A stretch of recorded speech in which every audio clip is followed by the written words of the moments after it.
Mga kapatid, sa politika, isang numero ang madalas mas maagang gumagalaw bago pa ang eleksyon. Tiwala.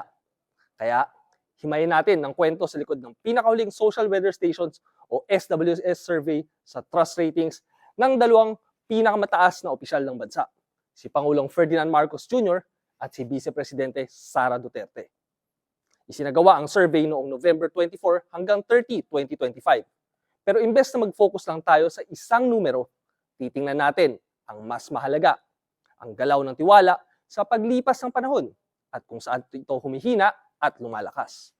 Unahin natin ang national trend para sa buong bansa. Ito ang net trust ratings mula SWS. Ibig sabihin, ito ay much trust minus little trust. Kulay red ang kay Pangulong BBM, habang kulay green naman ang kay VP Sara Duterte. Mula July 2024 hanggang January 2025, makikita natin na parehong nasa positive ang trust ratings nilang dalawa. Sa katunayan, sa pagsisimula pa nga ng 2025, dito, makita nyo mga kapatid, dito sa parting ito, January 2025, ay makita natin na mas mataas pa ang numero ng Pangulo, yung kulay red, kaysa sa kulay green. Pero makita natin na habang tumatakbo ang taon, ay unti-unting bumaba ang linya ni Pangulong Marcos. Nakabawi noong June 2025 pagkatapos ng eleksyon. Ngunit bumaba ulit nitong mga nakaraang buwan. At sa pinakahuling survey nga ay bumagsak sa -3 ang net trust rating ng presidente. Ibig sabihin ay mas marami na ngayon ang may little trust kaysa much trust sa Pangulo. Historically, normal para sa mga presidente na makaranas ng pagbaba ng trust ratings habang tumatagal sila sa pwesto at lumalagpas na sa tinatawag natin na honeymoon period. Habang tumatagal ang isang administrasyon, mas dumarami ang desisyon, mas dumarami ang kontrobersya, at mas nagiging kritikal ang publiko. Samantala, tingnan nyo mga kapatid, itong kulay green, yan naman ang kay VP Sara, nakabaliktaran ang direksyon ng kanyang trust rating. Sa parehong survey, ay nagtala nga siya ng +31 na net trust. At kung titingnan natin ang trend, ay makikita na mas stable ang kanyang trust rating at nitong mahuling buwan pa nga ay meron pang pag-angat. Kaya ang tanong dito mga kapatid ay hindi lang bumababa ang trust rating, kung hindi gaano kabilis, gaano kalalim, at saan ito nangyayari para mas maintindihan natin ang kwento sa likod ng mga numero. Kaya titingnan natin ang breakdown ng mga numero at sisimulan natin dito sa Metro Manila. Mag-zoom in tayo dito mga kapatid para makita natin ang numero. At ito na nga, makikita natin na nagsimula na mas mataas ang mga numero ni Pangulong Marcos sa Metro Manila. So, simula July 2024 hanggang January 2025, makita natin mas mataas pa yung kanyang mga numero habang nag-negative pa nga si VP Sara noong January at February 2025. Pero pagdating ng March 2025, nakita natin na baliktad ang trend. Talagang nag-flip, no? Makita natin na dito sa March 2025 naging positive si VP Sara. Pagdating naman ng mga numero ni President BBM noong March, April, May, campaign period, nasa negative siya ang kanyang trust rating sa NCR.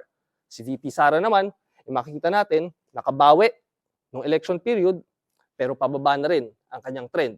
Although nasa positive territory pa rin dito sa huling survey. Samantala si PBBM negative na sa NCR nitong November 2025. Mga kapatid, ang Metro Manila ay kadalasang mas sensitibo sa issue ng governance, corruption, at presyo ng bilihin.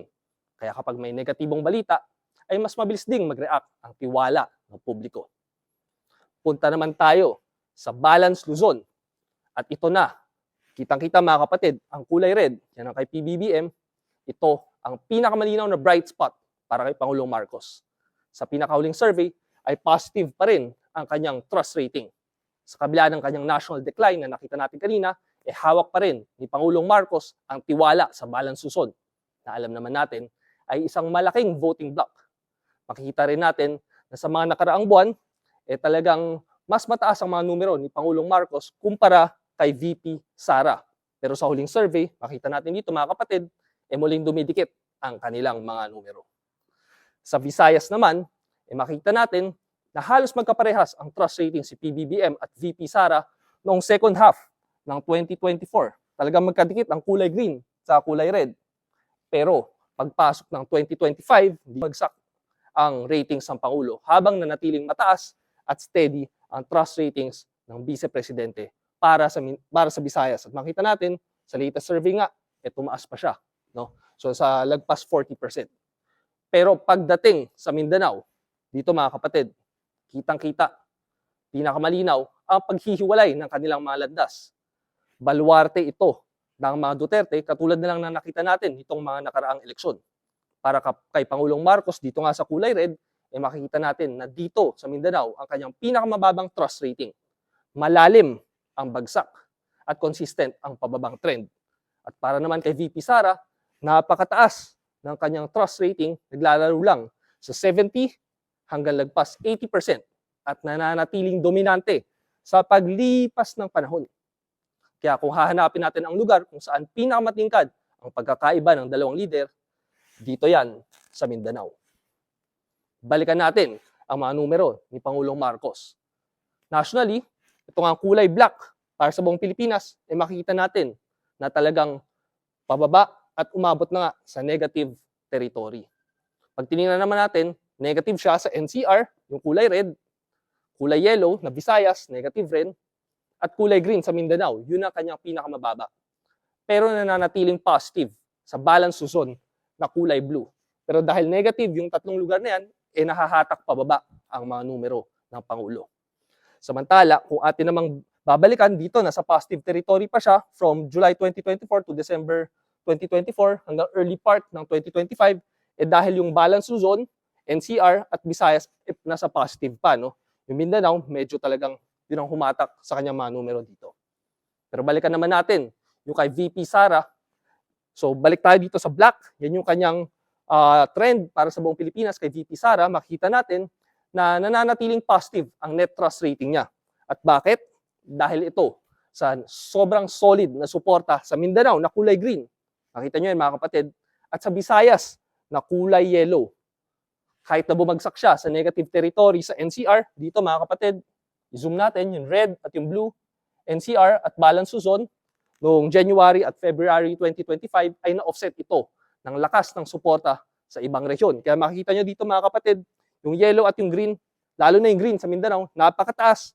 Kaya talagang binubuhat at humahatak sa kanyang mga numero pataas hanggang sa umabot na nga tayo dito sa latest survey, November 2025, makikita nyo na kahit mas mababa yung balance Luzon at NCR, pero parehong positive mga kapatid. Pero grabe yung kanyang mga numero dito sa Mindanao na nasa lagpas 80% at sa Visayas, kaya talagang umakyat sa positive 31 ang kanyang mga numero. Muli mga kapatid, ang trust ratings ay hindi boto. Pero madalas, ito ang unang indikasyon ng pulso ng publiko bago pa natin ito makita sa eleksyon. At kapag hinimay nga natin ang mga numero, mas nagiging malinaw ang kwento. Kung sino ang humihina, kung sino ang binubuhat ng aling mga lugar, at kung paano nahahati ang tiwala ng bansa. Malinaw sa datos na hindi na united ang direksyon ng tiwala sa dalawang leader sa iba't ibang lugar na minsang tumakbo sa iisang ticket, ang Uniteam. Muli, ako si Edson Guido, Chief Data Analyst ng TV5, at yan ang kwento sa likod ng trust ratings ni President Bongbong Marcos at Vice President Sara Duterte.